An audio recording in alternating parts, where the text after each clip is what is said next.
श्री स्वामी समर्थ. चैत्र पौर्णिमेच्या दिवशी चुकूनसुद्धा महिलांनो, दादांनो, आपल्याला काही चुका करायच्या नाहीत. आपल्याला काही कामं, काही गोष्टी चुकूनसुद्धा आपल्या हातून होऊन द्यायच्या नाही आहेत.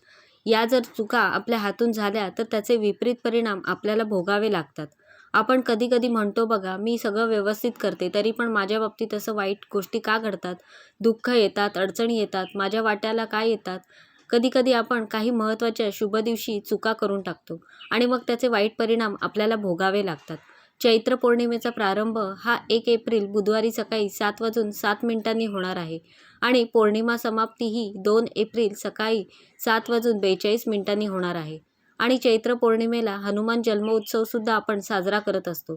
तर त्यामुळे 2 एप्रिलला आपण हनुमान जन्मोत्सव साजरा करणार आहोत. तर या उपायाविषयीची संपूर्ण माहिती जाणून घ्यायची असेल तर व्हिडिओ स्किप न करता संपूर्ण बघा. आणि चॅनलवर पहिल्यांदा आला असाल तर सबस्क्राईब करा आणि बेल आयकॉनला प्रेस करा, म्हणजे जेव्हाही मी नवीन व्हिडिओ अपलोड करेन त्याचं नोटिफिकेशन सगळ्यात आधी तुम्हाला मिळेल. आणि पौर्णिमेचं सत्यनारायण आपल्याला 1 एप्रिल बुधवारी संध्याकाळी करायचं आहे. तर बघा, पौर्णिमेच्या दिवशी काही गोष्टी करणं वर्जित असतं, नाहीतर त्याचे वाईट परिणाम व्यक्तीला भोगावे लागतात. तर या पौर्णिमेचं महत्त्व काय आहे, कुठले उपाय करायचे, कुठल्या गोष्टी कटाक्षाने टाळायच्या, हे नक्की ऐका. बरेचसे लोक या दिवशी दिवसभर उपवास पाळतात. जे हनुमानांचे भक्त आहेत ना, ते तर या दिवशी अगदी कडक उपवास करत असतात आणि चंद्र पाहिल्यानंतरच ते उपवास सोडतात.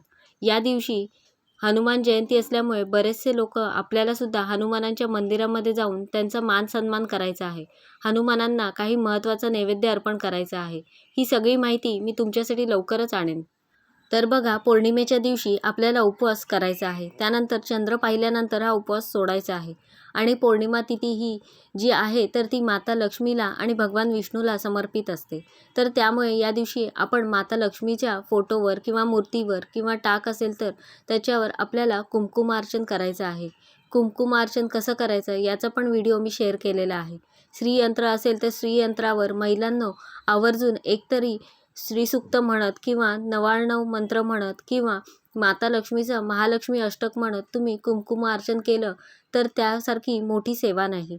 तुमच्या आयुष्यातल्या आर्थिक, शारीरिक, मानसिक ज्या काही अडचणी आहेत त्या दूर करण्यासाठी पौर्णिमा तिथी तुम्ही श्रीयंत्रावर कुंकुमार्चन नक्की करत जा.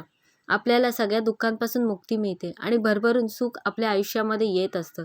तर बघा, प्रत्येक महिन्यामध्ये पौर्णिमा तिथी येते. प्रत्येक महिन्याला तुम्ही या गोष्टी करू शकता.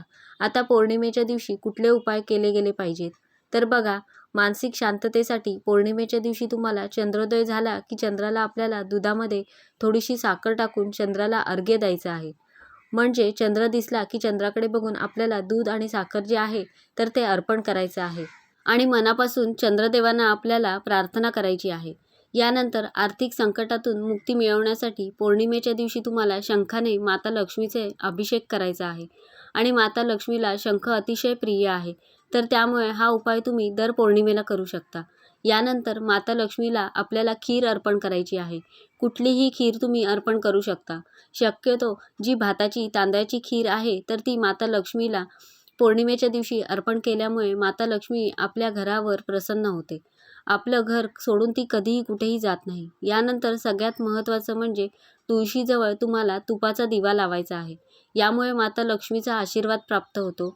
तुळशी हे माता लक्ष्मीचं स्वरूप आहे आणि त्यामुळे आपल्याला आणि भगवान विष्णूंना तुळशी अतिशय प्रिय आहे. तर त्यामुळे दररोज तुपाचा दिवा तुम्हाला लावायचा आहे. पण तुम्ही नाही लावत, विसरत असाल तर तुम्हाला सवय नाही आहे तर ही सवय करून घ्या. आणि नाही जमत तर तुम्ही कमीत कमी पौर्णिमेच्या दिवशी तुळशीजवळ तुपाचा दिवा संध्याकाळी तुम्हाला लावायचा आहे. यानंतर पिंपळाच्या झाडामध्ये बघा, साक्षात भगवान विष्णू आणि माता लक्ष्मीचा वास असतो. त्यामुळे पौर्णिमेच्या दिवशी तुम्हाला पिंपळाच्या झाडाला तुम्हाला हळद, कुंकू, अक्षता अर्पण करायचे आहेत. प्रदक्षिणा मारून पाणी अर्पण करायचं आहे आणि त्यानंतर तिथे एक तुपाचा दिवा लावायचा आहे. पिंपळाच्या झाडाची सेवा ही पौर्णिमेच्या दिवशी झालीच पाहिजे. यामुळे आपल्या आयुष्यातली खूप मोठी मोठी संकटं जी आहेत तर ती निघून जातात. यानंतर पौर्णिमेच्या दिवशी कुठल्याही गोष्टी करू नयेत, हे सगळ्यात महत्त्वाचं आहे. भलेही तुम्ही एका साईडला सेवा नाही करत, काही करत नाही, उपाय-तपाय काही करत नाही, पौर्णिमेला सत्यनारायण करत नाही, मग काही चुका करू नका. बघा, पौर्णिमेच्या दिवशी कोणालाही वाईट चिंतू नका, कोणाशी भांडू नका, कोणाला काहीतरी अपमानास्पद असे शब्द वापरू नका, त्यांचा अपमान करू नका. घरातल्या मोठ्यांशी वादविवाद करू नका. त्यांना काहीतरी तुम्ही शिवीगाळ वगैरे घाणेरडे शब्द वापरू नका आणि घरातल्या स्त्रीचा तर अपमान अजिबात करू नका. बऱ्याचशा घरामध्ये सवय असते पुरुषांना वगैरे की ते घरातल्या स्त्रीला अगदी घाणेरड्या, अगदी खालच्या पातळीचे वगैरे बोलत असतात. तर हे अतिशय चुकीचं आहे. तुम्ही कितीही आज मोठे असाल तरी याचे वाईट परिणाम भोगावेच लागतील. कारण घरातली स्त्री ही माता लक्ष्मीचं स्वरूप असते. तर त्यामुळे घरामध्ये या दिवशी काहीतरी वादावाद, कटकटी होणार नाही याची आपल्याला काळजी घ्यायची आहे. नाहीतर भविष्यामध्ये याचे मोठे नुकसान भरपाई आपल्याला 100% करावी लागेल. काहीतरी वाईट दिवस, अगदी बघा, दिवस फिरायला कधीही वेळ लागत नाही. तर त्यामुळे आपल्याला आपल्या चुकांची शिक्षा याच जन्मामध्ये भोगावी लागते. एवढं तुम्ही नक्की लक्षात ठेवा. यानंतर चैत्र पौर्णिमेच्या दिवशी हनुमान जन्मोत्सवसुद्धा आहे. त्यामुळे चुकूनसुद्धा तामसिक अन्न करणे, त्यानंतर मद्यपान वगैरे अशा गोष्टींचं सेवन करायचं नाही. कारण या दिवशी हनुमान जन्मोत्सव असल्यामुळे मांसाहार वगैरे करणे या गोष्टी टाळल्या गेल्या पाहिजेत. नाहीतर खरंच त्याचे खूप वाईट परिणाम भोगावे लागतात. मारुतीरायासुद्धा नाराज होतात. माता लक्ष्मी नाराज होते आणि मग याचे वाईट परिणाम आपल्याला भोगावे लागतात. यानंतर दुसरी गोष्ट म्हणजे बघा, पौर्णिमेच्या दिवशी शक्यतो जास्त वेळ झोपायचं नाहीये. घरामध्ये लहान मुलं, वयस्कर लोकं असतील तर त्यांचं आपण समजू शकतो. पण आपल्यासारखे व्यवस्थित असणारे, ठणठणीत असणारे लोकांनी दुपारी वगैरे झोपू नये. सकाळी लवकर उठून अंघोळ करायची आहे. त्यानंतर माता लक्ष्मीला, भगवान विष्णूंना सांगितल्याप्रमाणे त्यांची सेवा करायची आहे. पौर्णिमेच्या दिवशी दान करायला विसरू नका. यथाशक्तीने जमेल ते दान करा. कोणाला 1 ग्लासभर पाणी द्या. पाणीसुद्धा सगळ्यात मोठं दान आहे. अन्नदान करा. काहीतरी ₹5 द्या, ₹10 द्या. मी नेहमी सांगत असते, पौर्णिमेच्या दिवशी तर दान करायलाच पाहिजे. यामुळे पितरांचा सुद्धा भरपूर आशीर्वाद आपल्याला मिळत असतो. तामसिक अन्न, मद्य वगैरे, मांसाहार वगैरे या गोष्टी आपल्याला टाळायच्या आहेत. यानंतर अजून महत्त्वाची गोष्ट म्हणजे बघा, आपल्या जीवनामधल्या नकारात्मक गोष्टी घालवण्यासाठी, घरामध्ये नकारात्मक ऊर्जेचा प्रवाह असेल तर तो घालवण्यासाठी तुम्हाला घरामध्ये सात्विक अन्न त्या दिवशी शिजवायचं आहे. त्यानंतर माता लक्ष्मीला नैवेद्य अर्पण करायचं आहे. घरामध्ये धूप, दीप तुम्हाला लावायचा आहे. या गोष्टींमुळे माता लक्ष्मी घराकडे आकर्षित होते. रांगोळी काढा, मुख्य दरवाजावर तुम्ही स्वस्तिक काढा. या छोट्या छोट्या गोष्टी केल्या ना तर खरंच आपल्या घरामध्ये आपल्यालासुद्धा स्वतःला प्रसन्न वाटतं.